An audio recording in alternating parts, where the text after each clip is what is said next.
दोस्तों, महाभारत और रामायण में कई अस्त्रों और शस्त्रों का उपयोग किया गया, लेकिन क्या आपको पता है कि ऐसा कौन सा अस्त्र था जो सबसे अधिक शक्तिशाली था? क्या भगवान श्री कृष्ण का सुदर्शन चक्र शक्तिशाली था या फिर भगवान शिव का त्रिशूल शक्तिशाली था? दोस्तों, आज के इस वीडियो में हम बात करेंगे 10 सबसे अधिक शक्तिशाली शस्त्रों के बारे में। नंबर 10, इंद्रास्त्र। ये इंद्रदेव का एक प्रबल अस्त्र है। लक्ष्मण जी ने इंद्रास्त्र चलाकर ही मेघनाद का वध किया था। श्री राम ने इसी अस्त्र को चलाकर कुंभकर्ण को मार गिराया था। अर्जुन ने महाभारत में इसका उपयोग कई बार किया था। नंबर 9, ब्रह्मास्त्र।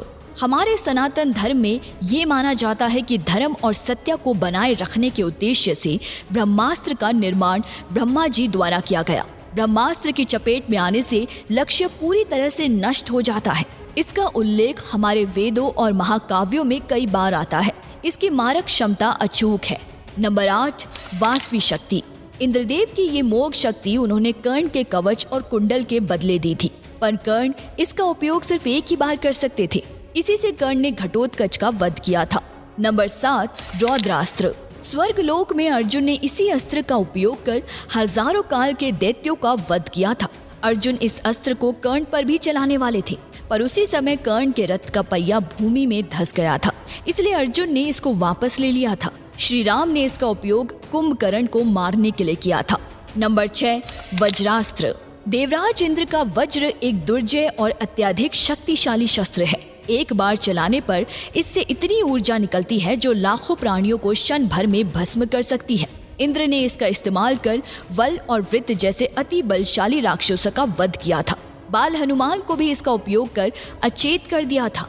रामायण में ये अस्त्र श्री राम और लक्ष्मण जी के पास था और महाभारत में अर्जुन ने इस अस्त्र को अपने पिता से ग्रहण किया था। वज्रा अस्त्र को चलाकर ही अर्जुन ने लाखों असुरों का वध किया था।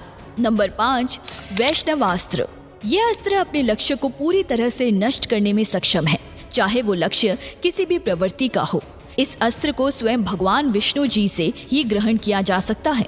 श्री राम को इस अस्त्र का ज्ञान था और महाभारत में भगदत्त ने इसका उपयोग अर्जुन पर किया था, जिसको श्री कृष्ण ने अपने ऊपर ले लिया था और वो एक माला में बदल गया, क्योंकि श्री कृष्ण भगवान विष्णु जी के ही पूर्ण अवतार थे। नंबर 4, ब्रह्माशीर। ये ब्रह्मा जी का सबसे शक्तिशाली अस्त्र है। इसे ब्रह्मास्त्र से भी 4 गुना अधिक शक्तिशाली माना जाता है। रामायण काल में इसका ज्ञान श्री राम और लक्ष्मण जी दोनों को था, पर इसका उपयोग उन्होंने नहीं किया। महाभारत में इसका ज्ञान गुरु द्रोण, अर्जुन और अश्वत्थामा को था। कुरुक्षेत्र युद्ध में अंत में अश्वत्थामा ने अर्जुन पर ब्रह्माशीर चला दिया था, जिसके जवाब में अर्जुन को भी अपना अस्त्र छोड़ना पड़ा था, पर बीच बचाव के कारण अर्जुन ने अपना अस्त्र वापस ले लिया। पर अश्वत्थामा ऐसा करने में असक्षम थे और उसे उत्तारा के गर्भ की ओर मोड़ दिया। नंबर 3, नारायण अस्त्र।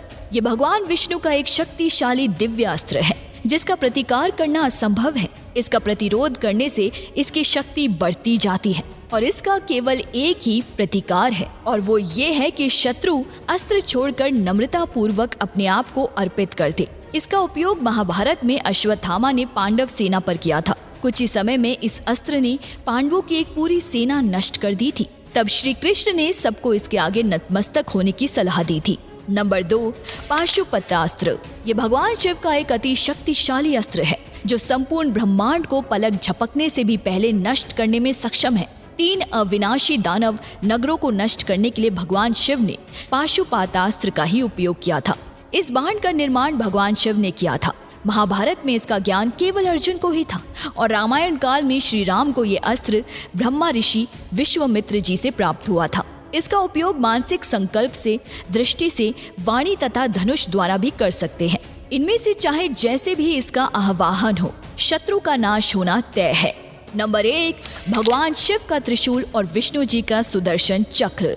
भगवान शिव का त्रिशूल समस्त अस्त्र शस्त्रों से अधिक शक्तिशाली है। इसका प्रमाण हमें महाभारत के अनुशासन पर्व में मिलता है।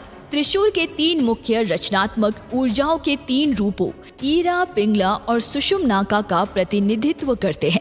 शंकर जी द्वारा छोड़े जाने पर वो इस पृथ्वी का विदीर्ण कर सकते हैं, महासागरों को सुखा सकता है अथवा समस्त संसार का संहार कर सकता है। और वही सुदर्शन चक्र अज्ञता, गति और मन को अंकित करता है। सुदर्शन चक्र अच्छाई को भी दर्शाता है। भगवान विष्णु का ये चक्र शिव जी के त्रिशूल की ही तरह अति शक्तिशाली है। एक बार इस चक्र को छोड़े जाने पर इसको काट पाना असंभव है। विष्णु जी के अवतार श्री राम और श्री कृष्ण जी ने इसको धारण किया था, लेकिन इसका उपयोग इन दोनों में सिर्फ श्री कृष्ण ने ही किया था। श्री कृष्ण ने सुदर्शन चक्र से ही शिशुपाल का वध किया था। महाभारत के अनुसार भगवान शिव ने ही ये चक्र विष्णु जी को प्रदान किया था।